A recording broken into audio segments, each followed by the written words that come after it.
A Beginner's Guide to Crowley Books by Frate Julianus. The author would like to dedicate this guide to his 3 cats, in recognition of their constant efforts to distract him from his work.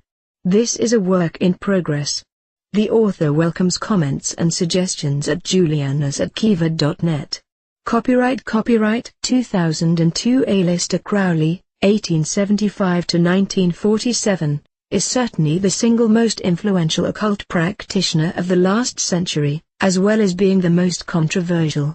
His literary output is astonishing in both volume and variety, including poetry, drama, and fiction in addition to his core magical writings. Since his writings have been drawn upon, often without acknowledgement, by nearly every occultist in the English-speaking world, it behooves any person interested in magic or occultism to have some direct acquaintance with Crowley's work. The problem is that so many of his more famous books are notoriously difficult for the reader, often despite Crowley's own attempts to clarify his ideas for the general public. Another problem is that in the course of one book he often makes reference to several others, which leads to the impression that you can't understand one Crowley book until you've read them all. Considering how much stuff is currently in print, this is pretty daunting, to say the least. I am more than familiar with the frustrations involved in exploring Crowley's writings. The first Crowley book I ever got, indeed one of my first books on magic of any kind, was the old Dover edition of Magic in Theory and Practice, and almost nothing in it made sense to me at the time. It wasn't until about 4 or 5 years later, around the time I joined the Ordo Templi Orientis, OTO, in fact, that I was able to get much out of the book. Now, nearly 2 decades after buying it, I find it to be the single best book on magic ever written and a constant source of inspiration.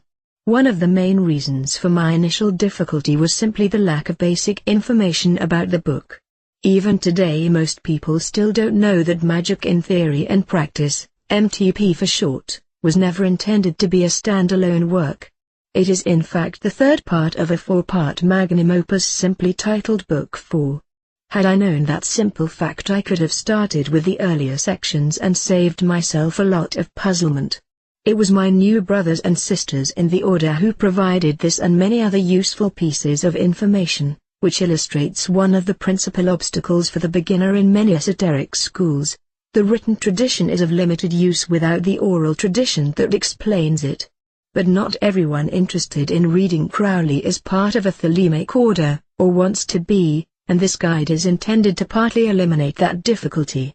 This is by no means a primer on Thelema. Authors such as Lynn Milo Duquette, Rodney Orpheus, and Gerald Del Campo have all written fine books in that category, nor does it cover the whole of Crowley's writings. My intention is merely to suggest a handful of books that will be most useful to someone approaching Crowley for the first time, to clear up some of the complexity of his publishing schemes, and to address the matter of multiple editions of the same book. This is especially vital since the OTO has been issuing new and improved editions of many texts under the editorship of Hymenaeus Beta, the present Frater Superior of the Order. Improvements range from useful introductions and better proofreading to substantial restorations of material mislaid by Crowley's printers. Many texts have also been expanded with additional material not included in the original publications. The new Book 4 is the most extreme example of this. Not only does it have all 4 parts in one volume for the first time, but the restored passages make it far closer to the Crowley's original intentions than his own editions ever were. So whether your intention is to ally yourself with the Master Theorian or simply to have a better understanding of his books than you do at present, read on.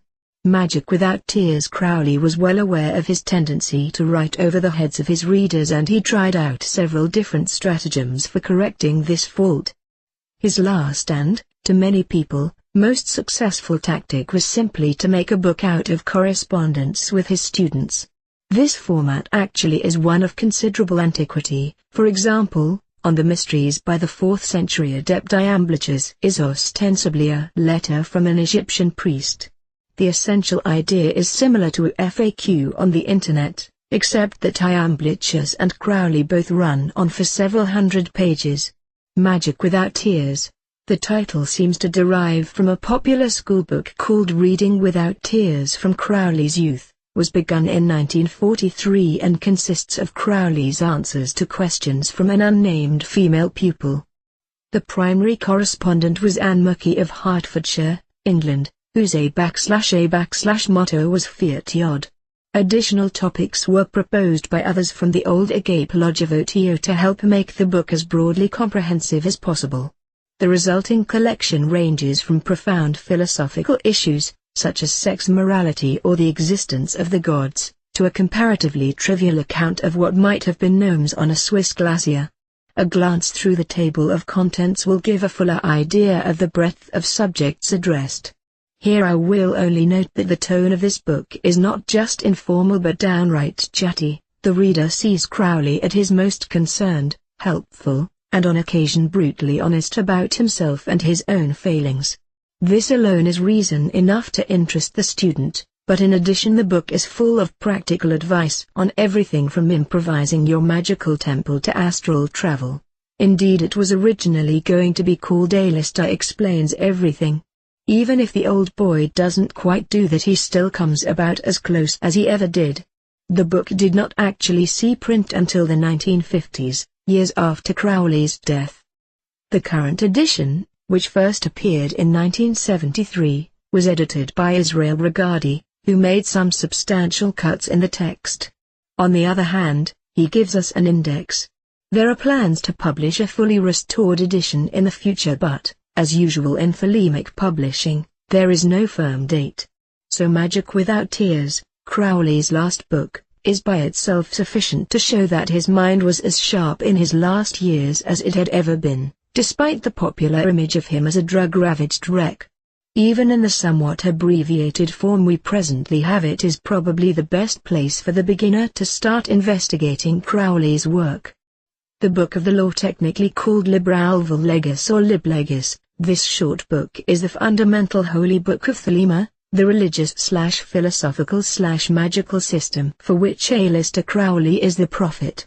Whether you believe that he took it down from the direct voice dictation of a superhuman intelligence named Awas in 1904, and interestingly enough many serious Thelemites don't, is immaterial. All Crowley's later work is dependent on the 3 chapters in this book, and therefore you need at least some acquaintance with it if you want to understand his ideas. There are any number of standalone editions of Liberal by itself. Most of them are fairly small, if not actually pocket size, making them convenient to carry about with you. Actually, there is no urgent reason to pick it up separately, since it is also included in several of Crowley's other books, such as the Complete Book 4 and several numbers of the Equinox. You can also find it in some of the recent primers on Thelema by other authors, such as Len Duquette's Magic of Thelema. Ideally, according to instructions in the text itself, any proper edition of Liberal should include a facsimile of the original manuscript in Crowley's not terribly legible handwriting. Beyond any possible esoteric meanings embedded in Crowley's scribbles, you can think of this as a way of preventing later editors from altering the text to suit their own agendas. The Law is for all any work as perplexing as the Book of the Law simply cries out for some sort of learned commentary, and Crowley attempted several over the course of his life. The only one he regarded as completely successful is a one-page inspired comment, now included in most editions of Liberal, whose primary injunction is that people should interpret the book for themselves. This still leaves Crowley's more extensive commentaries, with which he was never satisfied to the end of his life. Some 30 years after he died, no less than 3 separate editions of these long commentaries appeared in print from 3 different editors, each making different cuts in Crowley's text so that all were different and none were complete.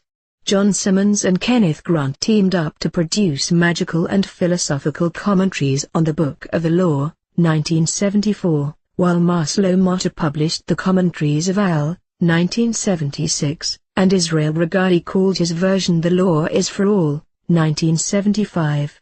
Motta and Grant were motivated largely by a need to legitimate their respective pseudo-O.T.O.S, which they were promoting at the time, and added their own commentaries to Crowley's. In Motter's case at least this probably did more harm than good, since his commentary displayed his notable paranoia, intolerance, ignorance and vicious diatribes against his supposed enemies for all to see. The Simmons and Grant version is the most complete of the three, although Regardie's was the only one to remain in print for any length of time. Lost in all this was the fact that, far from being hostile to any abridgment of this work, Crowley had actually commissioned one himself. While not a magician in any formal sense, Louis Amphraville Wilkinson, 1881–1966, was a talented writer and close friend for many years. His lack of formal occult training made him the ideal person to edit Crowley's own commentaries down to something both manageable and accessible to the average person. Crowley's instructions were essentially to cut out anything that doesn't make sense to you on the first reading, and Wilkinson set to work. The result, which was never quite finished after Crowley's death in 1947, languished in typescript until 1996 when Hymenaeus Pater completed the project and issued it as The Law is for All. Now there is a certain inherent confusion in having two very different versions of the same book out by the same author with the same title, and from the same publisher to boot. It was felt that the title was appropriate to a commentary designed for the newcomer, so essentially the Regardie edition was allowed to go out of print and the Wilkinson edition just replaced it. This does leave the potential buyer with the problem of determining which version is being offered for sale at any given time, especially if you're buying through a catalog or online. Naturally the full bibliographic data will settle the matter seeing as the editors are different and, if all else fails, you just need to ask on which side of 1996 the particular copy is copyrighted. Thankfully, those so old-fashioned as to do their shopping in a store have an even simpler option. The Regardie edition has a white cover while the Wilkinson version is clad in dark purple. It is thus easy to distinguish between them even across a crowded room. Incidentally, there are plans to publish Crowley's complete commentaries on the Book of the Law. However, considering the agonizing process that is thelemic publishing, there's no telling how long it will take before that happy tome will reach store shelves. So, on the whole, I recommend you get the Wilkinson version. Aside from being the abridgment Crowley actually wanted to publish, it features a full photographic reproduction of the manuscript of Liberal, an up-to-date bibliography of Crowley's works, and a good index.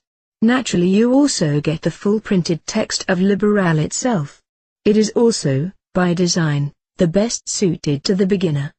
The Equinox represents the largest and the most involved publishing scheme Aleister Crowley ever devised. The series now includes over 20 large books and is still growing. Some of these books, which are technically called issues, we'll get to that in a minute, are rare and expensive. One has never actually been printed, and then there are a number of unauthorized pirate editions to the whole thing. Before you panic, let me assure you that I am definitely not suggesting that you run out and buy the lot. I still don't own the whole thing myself for that matter.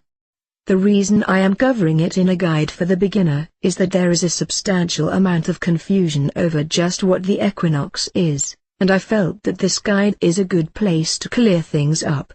This is especially needed because Crowley often cites material from this series in his other works. Another reason is that some of the books in the series may very well be useful to you depending on your individual needs and interests. So bearing those caveats in mind we will proceed. So just what is the Equinox anyway? It really begins in 1904 when Crowley received the Book of the Law and was charged, so he said, by the secret chiefs with beginning a new eon in human history and with preserving the wisdom of the old. This second goal was due to Crowley's belief that the change of eon would involve the collapse of civilization followed by a chaotic dark age and he wanted to be sure that important knowledge would survive. Don't discount that idea. Considering how young the eon still is, we can't say that he won't be right. Crowley's solution was to publish a journal, beginning in 1909, which would also serve as the official organ for his new order, the A/A/. Later on, around 1912, it also became the official organ for the British section of the OTO. Many occult groups, before and since, have published their own periodicals of course, but Crowley determined that his would be the best ever. Being independently wealthy and having published a good deal of his poetry himself, he could do exactly that. Each issue of the Equinox is itself a hardback book of at least a few hundred pages on excellent paper. Accordingly they look more like separate volumes of a distinguished encyclopedia than individual issues of a magazine. In this context, volume refers not to the individual books but to the sets of 10 into which the whole series is divided. If you find this is confusing now, so did booksellers back then. Many wouldn't stock the thing, not because of the content, but because they couldn't decide if it belonged with the magazines or the books. Dilbashian logic is nothing new it seems. Anyway, I will now cover the different books making up the Equinox, going volume by volume. Volume I, issues 1 to 10, published 1909 to 1913. This is the original series published under the title The Equinox and, as the title suggests, they appeared every 6 months on the vernal and autumnal equinox. In many cases when people refer to that name they mean only these 10 books, though sometimes they include the first issue of Volume 3 as well. Despite the lavish production these do follow a magazine format to some extent, including a good deal of fiction, verse, and very pointed book reviews by Crowley and his friends in addition to the purely occult material. There are even advertisements. He included these things in an attempt to broaden the series' appeal and thus ensure better distribution. Remember, the idea was to provide for the long-term survival of esoteric knowledge. The amazing thing is that Crowley did indeed write the majority of the contents himself even while writing several other books not part of this series. Add in some extended trips around Europe and North Africa, continued magical workings, some experimental theater, and several love affairs and you start to wonder if he ever slept. These 5 years certainly mark the most sustained productive period of his life. I won't discuss the contents of each individual issue here.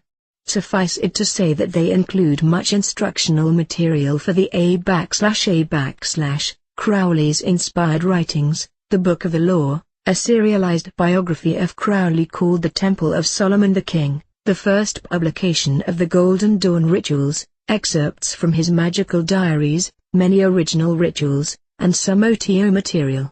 Some of these items are book-length in their own right.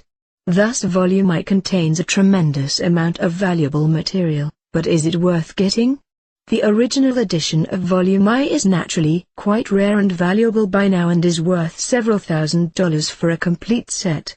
Samuel Weiser has occasionally printed limited facsimile editions, which also include Volume 3, Number 1, that sell for upwards of $400. There are a few condensed paperback editions that are cheaper if more fragile. Fortunately in 1974 Israel Regardie edited a 1-volume anthology titled Gems from the Equinox that remains in print and includes most of the important magical texts. Finally, you can find the whole thing for free on the internet. While it is useful to have all this material in one place, and it sure looks good on the shelf, you should be aware that much of it has been reprinted elsewhere by Crowley himself. For example, many of the rituals and instructions form appendices to Magic in Theory and Practice. Many of the individual items which can fill a book by themselves have been reprinted as such, while the new Volume 4 includes many items in a revised or expanded form that makes them superior to their original publications. For these reasons, Volume I proper is more the province of the serious student or collector rather than the beginner. Volume 2, 1914 to 1918, Crowley dubbed this a volume of silence, and the joke is simply that there is no Volume 2. By this time Crowley was basically broke. Not only had he published all his books at his own expense but, so that he could not be accused of making money from magic, he deliberately priced them so he took a loss. Besides, there was the small matter of the World War going on at the time and, quite honestly, you can't blame Crowley for wanting some sort of break after those last 5 years. All things considered, it's somewhat surprising that no enterprising swindler has come out with a fake secret Volume 2. Certainly recent years have seen some spurious Equinox volumes V in 7. Crowley did a good deal of writing and magic during the war, which he spent mostly in America, but there would be no new equinox until 1919. Volume 3, 1919 to 1986. After the war, Crowley tried to start a new series of the Equinox, a project which was only partly successful. While the first issue retained the same format as the original volume, lack of funds scuttled the second issue before it could be printed, and the old semi-annual schedule with an anthology format became impossible. For the next 67 years the Equinox would be a series of monographs, single books on a specific topic, and they would be published only as funds allowed. Crowley himself only made it halfway through the 10 issues of Volume 3 before he died, and the whole volume was not completed until almost 40 years after that.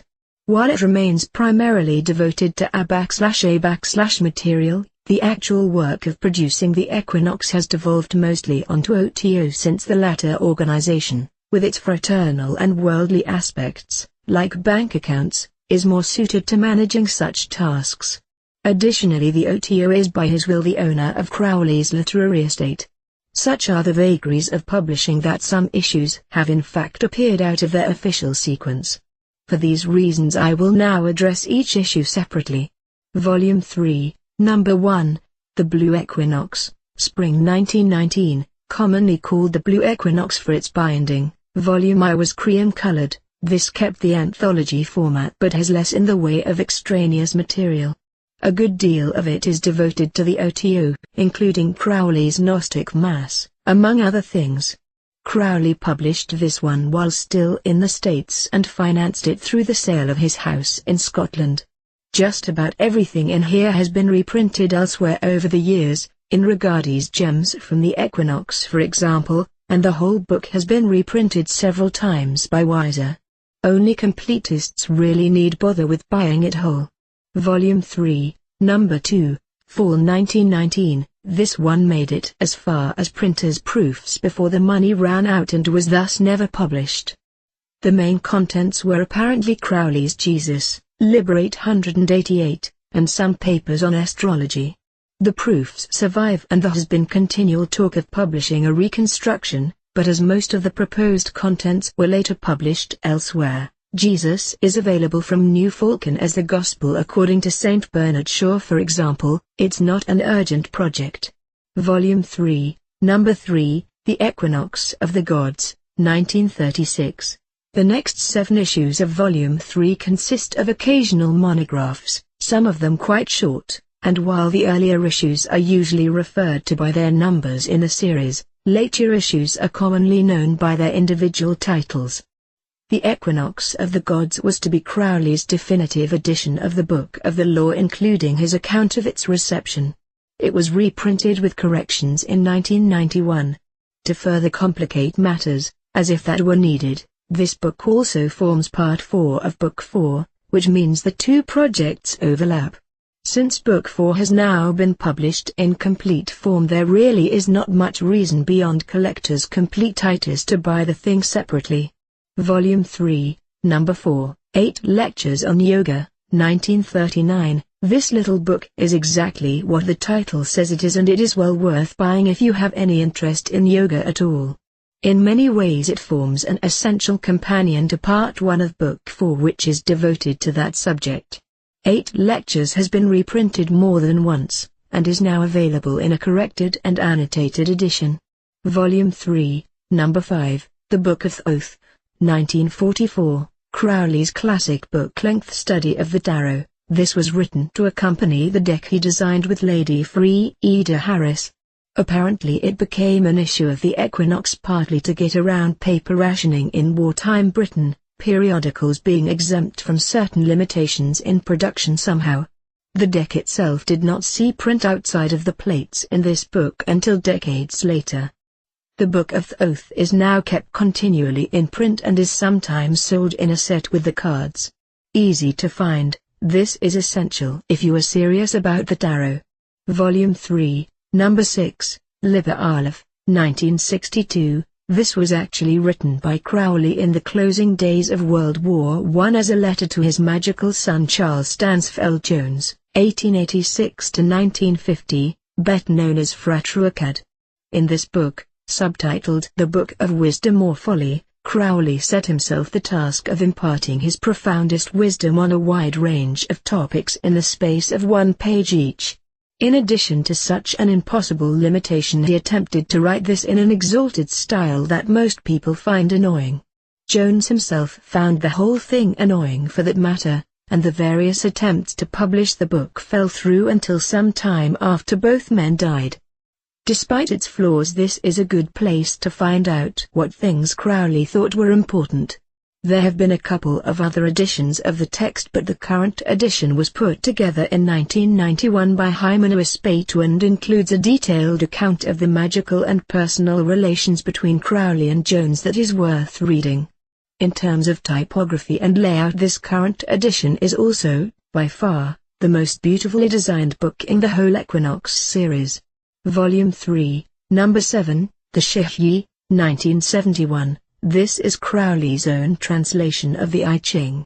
While he did not actually know Chinese, he was very familiar with the James Legge translation, and, more to the point, had probably used this classic divination system more than any other European of his day.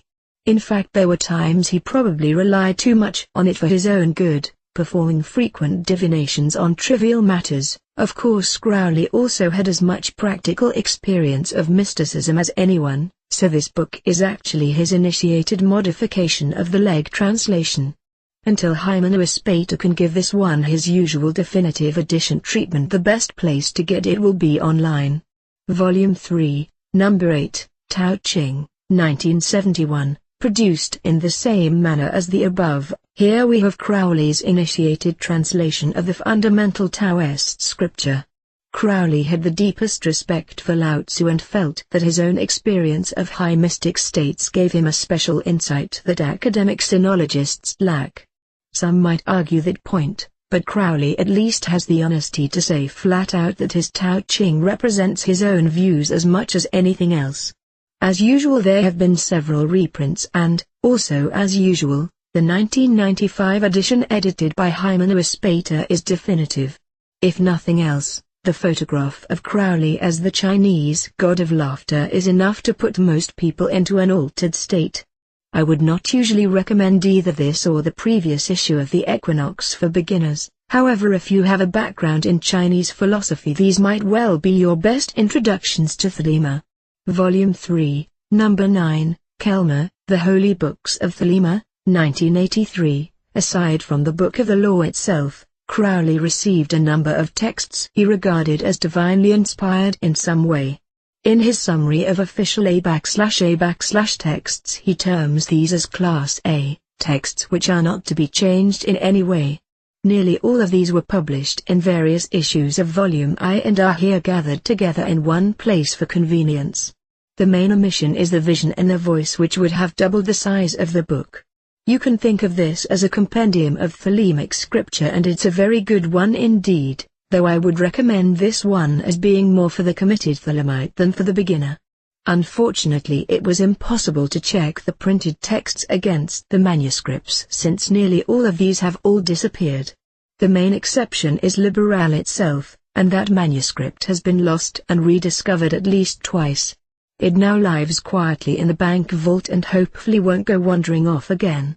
Look for a revised edition if any of those lost documents ever do turn up. Volume 3, Number 10, 1986. The final issue of Volume 3 marks a triumphant return to the original format of the Equinox.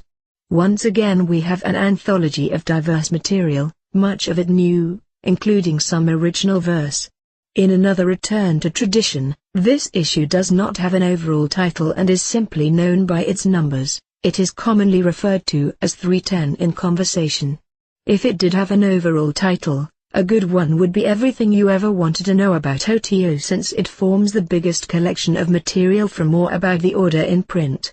This includes a good deal of history and primary sources, including some embarrassingly pompous manifestos from the turn of the century, from former issues of the Equinox and other sources. As this book was partly published to celebrate the successful legal battle with Marcello Motto and SOTO that settled the whole Who's the Real OTO controversy, it also includes the actual texts of the court's judgment. Finally, there is an essay on the work of Kenneth Anger, the underground filmmaker who has been notably influenced by Crowley. New research over the past 15 years has rendered some of the material in this book out of date, but there is still no better introduction to OTO in print. It is thus a necessity for anyone interested in joining the order, though others probably will not need it. Volume 4, 1996, present. As mentioned above, Volume 2 was skipped largely due to financial issues, and so it was decided that the Volume of Silence was a one-time occurrence. Those groups publishing spurious volumes of the series take a different view and will be discussed later on, so when circumstances finally permitted, it was decided to start up a new Volume 4. This has so far been devoted to critical editions of various Crowley works, some of which were originally published in Volume I or elsewhere. Other items have never previously been published at all. The goal here is not just to reprint old pieces, but to restore missing passages, incorporate Crowley's own revisions and corrections, and add extensive explanatory material in the form of editorial notes and introductions so as to make these new editions definitive and far more useful to the reader than ever before. The results have been brilliant and worth the price even for people who already had the material in other forms, a point I cannot emphasize enough. The format is more like Volume I than was most of Volume 3, though each book does have an overall title, and so far there has been no use of purely literary content. So far we have, Volume 4, Number 1, Commentaries on the Holy Books, 1996, as 310 was devoted to the OTO, so this issue is devoted to the A/A/. It includes classic texts about that order along with the current information. The main contents are Crowley's surviving commentaries on the various classer texts, making it a sort of companion book to 3.9. Most of these commentaries are quite short, except for the book-length commentary on Liber Cordis Senti Serpenti LXV. Interestingly enough, it also includes Crowley's long commentary, again revised for this edition, on The Voice of the Silence by H. P. Blavatsky, 1831–1891. Founder of the Theosophical Society. This text, for which she claimed a Tibetan origin, is important in theosophical literature and shows considerable Buddhist influence. While Crowley had great respect for Blavatsky, regarding her as a fellow adept, he does offer some scathing criticisms of her work here. Much of this is simply because Blavatsky was influenced by Mahayana Buddhism while Crowley had studied the Theravada form, which is believed to be closer to the original teachings of Gautama. Of course, Crowley also had the advantage of several decades more scholarship to draw upon than Blavatsky ever did. Also included, though not listed in the contents, is a full-color facsimile of one manuscript of the self-initiation ritual, Liber Pyramidos. This is an important book for those on the A/A/ path, be they formally affiliated or not. Volume 4, Number 2, The Vision and the Voice, 1998. This book collects the records of a number of magical workings that Crowley performed with various others over the course of several years. The Vision and the Voice itself, Crowley's major working in the Enochian system, comprises about half of this book. It was first published as part of Equinox I-5 back in 1911, but here it has been vastly improved with extensive commentary and notes, including Crowley's own, and some never-before-seen additional material. The same remarks apply to the Bartsable working, an evocation of Mars of which only the script has been published before. Not only do we now get annotations and illustrations, we get the record of what Bartsable actually said when he showed up. Then there is the first publication of the Abaldes working, which inspired Book 4, and finally the Paris working, an operation of homoerotic magic which Crowley performed with the poet Victor Newburgh, 1883–1940. As examples of magical records, this book is excellent, and it is especially useful if you're interested in Enochian magic. Volume 4, Number 3, The Urn and Other Papers, in preparation, It has long been believed that only a few fragments remain of the diaries Crowley kept at his initiation to the grade of Magus. It was originally planned to publish these fragments in Equinox 4-2, but at the last minute the whole thing turned up. This has been happening with other lost Crowley manuscripts of late, so 4-2 was rounded out with other material rather than delay it by another year or more. I don't know at this time how complete these Magus diaries really are, but the plan now is to publish them as the basis for the next issue of the Equinox. As usual, the publication date is still undetermined, but I'll be watching for it. Spurious volumes. As I mentioned above, there are those who take the concept of the volume of silence very seriously indeed, and some of these people have issued their own Equinox series over the years. Some of them apparently didn't realize that the OTO had title to the name, others knew but didn't realize the order still existed. Then there are the people who did know and issued books under the title to support their claim to representing the order. Marcello Motta definitely falls into this last category, and he issued several numbers of a spurious volume V in the 1970s and early 1980s to support his society Ordo Templi Orientis. I've also heard of a group in England who issued several numbers of a volume 7' before changing the title to the British Journal of Thelema. All these various projects are technically unauthorized and fall in the category of pirate publishing. The main thing these spurious volumes have in common seems to be that they always skip the even numbers. The contents of all these books are highly variable and sometimes display a comic ignorance of Crowley's work. However, there is sometimes valuable original material to be found therein. The important thing to bear in mind is that many came out in the days when you were lucky to find anything by Crowley in print at all. For that reason alone they performed a valuable service to the Thelemic community at large, so I cannot denigrate them altogether. Now that there is more accurate information on the matter, we don't see any more of these spurious volumes, though it would be a fine idea for someone to make a collection of the good original material from these sources. You can sometimes find these for sale used, often at high prices. They are really the province of collectors and, depending on the specific contents, may or may not be much use for study. Book 4, Magic, Liberabia. This book has about the most convoluted history of anything Crowley ever wrote. To begin the story, late in 1911 Crowley began an affair with Mary Dest Sturges, 1871–1931. She is also known as Mary Desty, and an account of their first meeting, only slightly fictionalized, forms the first chapter of Crowley's novel, Moonchild.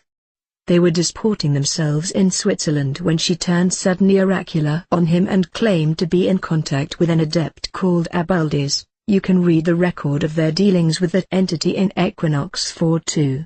As a result of this communication they went to Italy, rented a villa outside Naples, and sat down to write what became the basis of Book 4.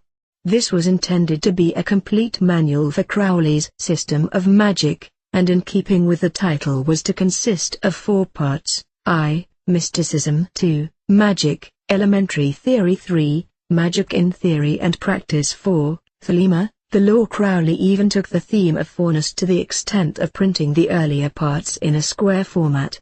To ensure that this work would be accessible to the average person, for Crowley already knew he had problems in that area, he and Sturges adopted an interesting method of composition. Crowley would dictate to Sturges, she would stop him whenever he said something she couldn't follow, and he would then rephrase or elaborate the passage in question until she was satisfied. This method worked admirably, at least in the earlier sections, and Crowley would use it continually throughout the remainder of his life. Before their relationship foundered, Crowley and Sturges had completed parts I and II as well as the core of part 3.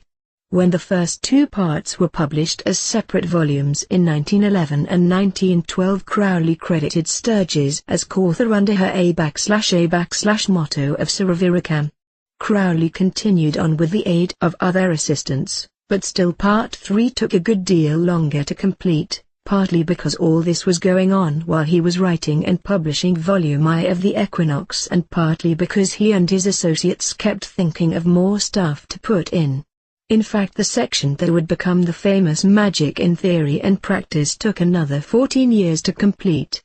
It did not actually see print until 1929, by which time the delay had obscured the fact that it was not a standalone work. This still left the final section, which was to cover the law of Thelema, and Crowley finally decided that the Equinox of the Gods, 1936, which was also the Equinox 3-3, could do double duty in this respect. Having discussed the genesis of the project, it is now time to give some attention to the actual contents. Part 1, Mysticism, 1911. This is essentially a practical handbook on Raja Yoga and is probably one of the best ever written. Crowley was one of the first Europeans to learn these practices, and here he gives detailed instructions shorn of vagueness or superstition. In fact, the style here, which owes a great deal to Swami Vivekananda, 1863–1902, is astonishingly modern, and he even manages to describe the higher results of yoga, such as dhyana and samadhi, with considerable clarity. Crowley included some instructions for other forms of yoga in the appendices to Part 3, and his separate work 8 lectures on yoga, Equinox 3-4, forms a useful companion to this section. Part 2, Magic, Elementary Theory, 1912. Crowley regarded Eastern yoga and European magic as complementary methods of attainment that could and should be pursued together. Therefore, in this section he discusses the standard paraphernalia of Western occultism, from the magician's vestments and magical weapons to the furnishings of the temple. He not only describes the ideal forms these things should take, but goes into their symbolism and the various concepts they embody. Part 3, Magic in Theory and Practice, 1929. When published separately, this became Crowley's most famous book. In here he covers pretty much everything you can think of in ritual magic and then some. This section is organized into 22 chapters whose subject matter relates to the tarot trumps, as well as a huge collection of appendices. Many of these are actually rituals and instructions taken from the first 11 issues of the Equinox, long out of print by the time this was published. As I mentioned above, Crowley spent some 14 years writing and rewriting MTP, and this means that it is littered with any number of digressions and lengthy footnotes that can make it slow going. This may also help account for the fact that, no matter how many times you've read MTP before, you'll always find something new the next time you go through it. There are many books that share that quality, of course, but I have yet to find any book holding as many surprises as this one. There are times when you wonder if the book itself is magical and revises itself when you aren't looking. I therefore recommend you make a point of going through it completely at least every few years, or after a new initiation. Crowley often relates his remarks to this grade of A/A/ or that degree of OTO, and it's generally only after you've taken them that you fully get what he says. Part 4, Thelema, the Law, 1936. As mentioned above, this is the same thing as Equinox 3-3, so please refer to my remarks there. The history of the various editions of Book 4, in whole or in part, gets ridiculously complex, so I'll just give you the highlights here. Parts 1 and 2 are pretty short and thus easily combined into one volume. Just such a volume was most recently issued by Samuel Weiser in 1992 under the title Book 4. It's not the whole of Book 4, but that's not really made very clear. Therefore, if you see that title listed for an exceptionally low price, it's probably just the first 2 parts rather than all 4. Part 4 has been reprinted separately, in a corrected edition, as The Equinox of the Gods by Weiser in 1991. Part 3, Magic in Theory and Practice, by far the largest section of the whole project, was originally printed privately by Crowley in France. This caused a great deal of damage since the French printers made innumerable errors and omissions in the text, some of which seemed to be deliberate. It did get good reviews, but people have always tended to treat it as a separate book in its own right, thus making even more difficulties for themselves in understanding it. There have been several facsimile reprints over the years. Dover Books had a sturdy little black paperback edition they kept in print for many years, and many of us remember it fondly. The Magical Child Bookstore in New York City did a somewhat larger paperback reprint, and Castle Books published a nice hardback edition. However, none of these made any attempt to fix any of the many problems with the original text. In 1973, John Simmons and Kenneth Grant collected parts I through 3 in hardback as Magic, which was most recently reprinted by Weiser in 1991. Simmons was Crowley's literary executor and Grant had been Crowley's secretary for a short time in 1944. They added an introduction of their own and many footnotes, some of which are helpful, others of which are misleading, but they made little attempt at fixing the many textual problems in Part 3.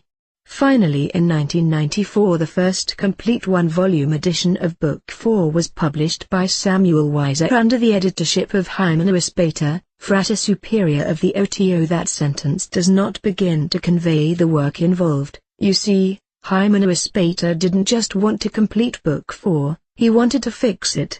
While Parts I and 2 turned out to need little work and a corrected edition of Part 4 was already in the can, so to speak, Part 3 was a mess.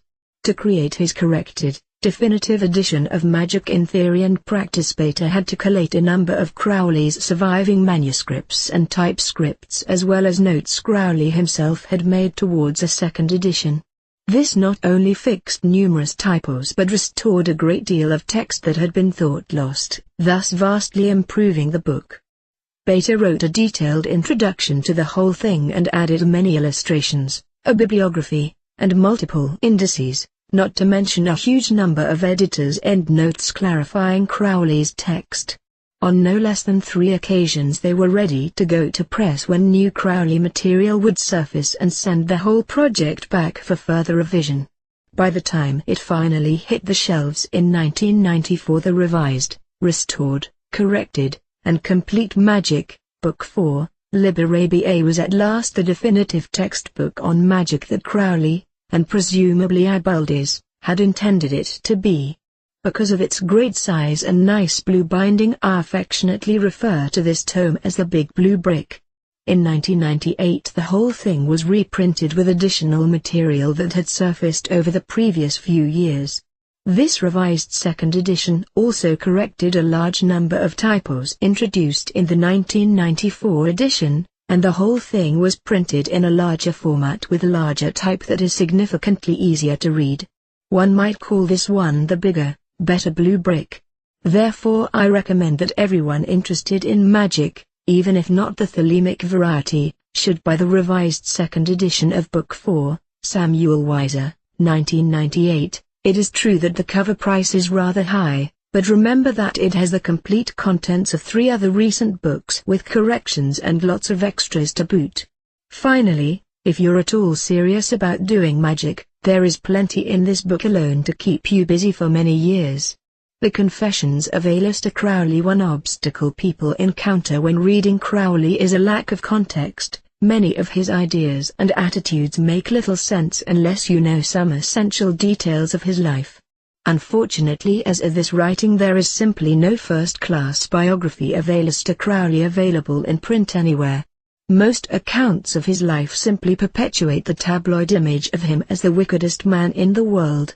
Crowley's own literary executor, John Simmons, has been the worst offender in this regard with no less than 3 hatchet jobs to his credit. On the other hand, those authors who have attempted sympathetic biography have lacked either the necessary occult background, with the exception of Israel Regardie, who had been Crowley's secretary in the 1920s, but his eye in the triangle is rather limited in scope. For these reasons, if you want a decent account of his life, you have to go to Crowley's own autobiography. Crowley called it his autohagiography, the hag for short, seeing as he'd made himself a saint. Obviously an autobiography can't help but be biased, and, yes, Crowley does tend to be somewhat self-congratulatory and self-indulgent, but it's still the best thing out there right now. Its main limitation is that it only goes up to about 1922 and therefore omits the later years of his life, not that there isn't enough material as it is. The extended account of his childhood at the mercy of his fanatically religious family is more than sufficient to explain any number of idiosyncrasies. All his important magical initiations are covered along with his experiences in the Golden Dawn and of course the writing of the Book of the Law. Aside from his magic, he also talks about his artistic endeavors, his travels around the world and his mountaineering expeditions. This includes details of his attempts to climb K2 and Kanchenjunga in the Himalayas. Crowley also spends what most people consider to be way too much space on his poetry. The last section covers his experimental abbey of Thelema in Safo, Sicily, which is where most of the Hag was written. The Confessions of Aleister Crowley was first published by Mandrake Press in 1929, however only the first 2 out of the projected 6 volumes were actually issued. I suspect sales suffered when the early volumes just didn't offer the lurid thrills the public craved. John Simmons and Kenneth Grant edited the whole text into an abridged, but still massive, edition in 1969. While they did cut many passages, some of them important, they do supply many useful endnotes, so their edition is not to be despised. It is still the only edition of the Confessions in print, now being available in paperback from Arcana. As a final note, I will mention that Dr. Richard Kaczynski has been working for years on a new biography of Crowley. All reports I have heard from those who have read the manuscript say it is by far the best work of its kind and will probably become the definitive life of Aleister Crowley when it finally sees print. We can only hope that will be soon. Thanks to Heather, Brian, Robin, and Randall for their feedback.